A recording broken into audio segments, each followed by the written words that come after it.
A carta do secretario de Estado de Medio Ambiente sobre a situación de varios proxectos de costas en Pontevedra xa ten resposta. Hoxe o alcalde fixo pública a súa contestación. Sorpresa y desagrado porque todos los proyectos e iniciativas que impulsó esta alcaldía desde hace años están siendo saboteados por esa Secretaría Xeral vía dilación infinita para finalmente bloquearlos. Ata en 6 ocasións repite Fernández Lores a súa sorpresa e desagrado. Acusa ao Ministerio de frear proxectos como o Paseo a Marín, a rexeneración urbana de Mollabao ou a recuperación da xunqueira de Ponte Sampaio. A decisión de nin facer nin deixar facer está tomada xa hai tempo. A segunda novedade son as excusas que poñen, non? Pontevedra flúe, non fago o que prometo, pero prometo maravillas.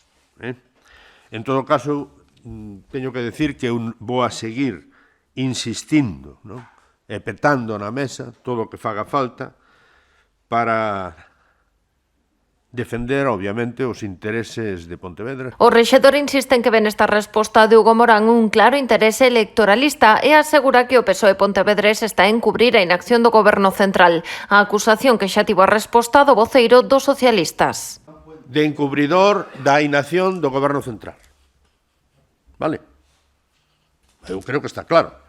E o Partido Popular de Pontevedra tamén de encubridor da inacción da Xunta. Creo que estamos nun contexto de campaña electoral no que produce, manifesta hoxe unhas declaracións que eu non comparto, non?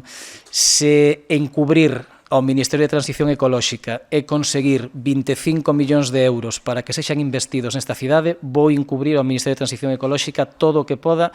Na súa comparecencia, Puentes defendeu os proxectos que se inclúen na estrategia Pontevedra Flúe, impulsada dende a súa concellería. Son proxectos que non só están incluídos na estrategia Pontevedra Flúe, senón que son todos eles proxectos que foron aprobados polo Pleno de Pontevedra co voto favorable do Bloque Nacionalista Galego e co voto favorable do Partido Socialista, porque todos eles son proxectos que están incluídos na Axenda Urbana de Pontevedra. Iván Puentes tamén votou mando decreto de competencias polo que o 19 de xuño de 2019 o BNG e o PSOE como socios de goberno repartíanse as súas áreas de xestión. O edil de Desenvolvemento Sostible defendeu que é a este departamento o que corresponde xestionar a posta en valor das zonas naturais asociadas aos cursos de auga, o que fai Pontevedra Flúe.